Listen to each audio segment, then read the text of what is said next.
ओशो की किताब शून्य समाधि से एक कहानी है जिसमें ओशो समझाते हैं कि कैसे हम अहंकार के कारण जीवन भर खुद को विशिष्ट साबित करने में लगे रहते हैं और दूसरों को खुश करते करते अपने जीवन से आनंद को खो देते हैं। एक चक्रवर्ती सम्राट वह चक्रवर्ती हो गया है, उसने सारी पृथ्वी को जीत लिया है। चक्रवर्तियों को एक विशेष बात का मौका दिया जाता था और वह यह है कि वे स्वर्ग में प्रवेश करें और स्वर्ग के सुमेरु पर्वत पर अपने हस्ताक्षर कर दें। सुमेरु पर्वत सबसे हार्ड मीडियम है जगत में। वह सबसे सख्त पत्थर है। कल्प बीत जाते हैं, उस पत्थर में कोई परिवर्तन नहीं होता। महाकल्प बीत जाते हैं, वह पत्थर वैसा ही अडिग बना रहता है। तो चक्रवर्तियों को यह सौभाग्य मिलता था कि इसी सौभाग्य के पाने के लिए आदमी चक्रवर्ती होना चाहते थे। फिर एक आदमी चक्रवर्ती हो गया, उसने सारी पृथ्वी जीत ली। फिर वह बैंड बाजे लेकर शोरगुल करता हुआ स्वर्ग के द्वार पर पहुंचा और उसने पहरेदारों को कहा, रास्ता छोड़ो, मैं चक्रवर्ती हो गया, अब मैं दस्तखत करूंगा अपने। पहरेदार खूब हंसने लगा। उसने कहा, आदमी भी खूब पागल है, जिंदगी भर दौड़ धूप करता है इसलिए कि सुमेरु पर्वत पर दस्तखत कर दे। बस कुल खोजबीन इतनी, कुल आकांक्षा इतनी, सारे जीवन को गंवाता है इसलिए कि हस्ताक्षर कर दे सुमेरु पर्वत पर। फिर भी आप आए तो स्वागत, मैं तो इसलिए हूँ, लेकिन आप अकेले ही भीतर चल सकते हैं। ये बैंड बाजे और यह फौज फाटा बाहर रहेगा। चक्रवर्ती निराश हो गया, क्योंकि हस्ताक्षर अकेले में करने में कोई मजा नहीं आता है। सबके सामने हो तो मजा आता है, जितनी भीड़ हो उतना मजा आता है। अकेले में तो अहंकार की जान ही निकल जाती है, क्योंकि वह बिल्कुल झूठ है। अकेले में चले जाइए तो खोजे से ही नहीं मिलता कि कहाँ है। वह पब्लिक ओपिनियन है, बिल्कुल झूठ है, लोगों की धारणा से निर्मित होता है। उसके अपने कोई प्राण नहीं है, अफवाह है। अहंकार इससे ज्यादा कुछ भी नहीं है। इसलिए जितनी बड़ी भीड़ हो, अहंकार उतना मजबूत हो सकता है, उतनी बड़ी अफवाह फैलाई जा सकती है।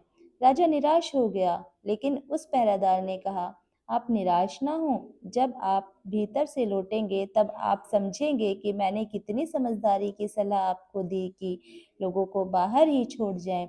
अभी आपके समझ में नहीं आएगा। कृपा करके भीतर चलिए। राजा अकेला छेनी हथौड़ी लेकर भीतर गया। विराट पर्वत है जिसकी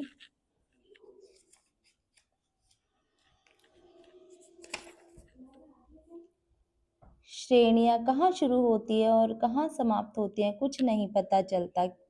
फिर निकट पहुंचा उस पहरेदार ने कहा, महाशय, एक निवेदन कर दूं? पहाड़ पूरा भर गया है, दस्तखत करने के लिए कोई जगह नहीं है, इसलिए आपको कोई नाम मिटाकर दस्तखत करना पड़ेगा।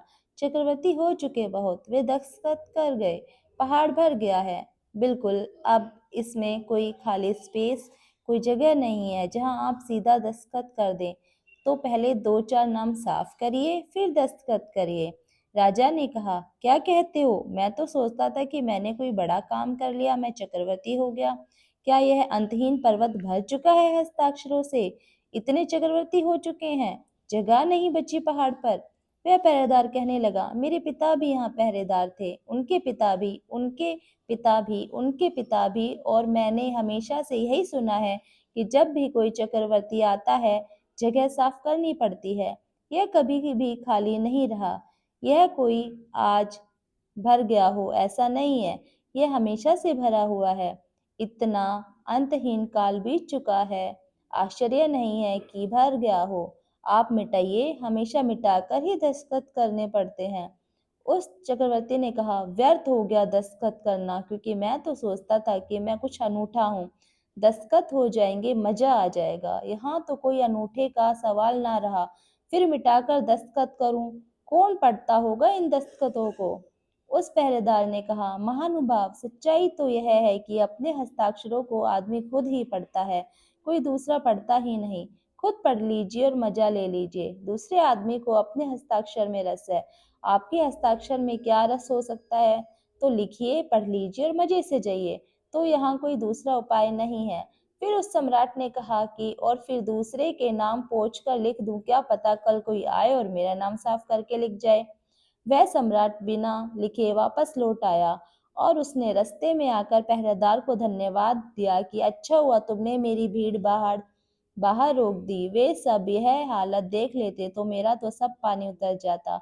उस पहरेदार ने कहा, परमात्मा ने इसलिए यह नियम बना रखा है कि आदमी अकेले ही आकर जाए, भीड़ भाड़ साथ न लाए। भीड़ भाड़ को पता चल जाए बड़ी बदनामी होती है।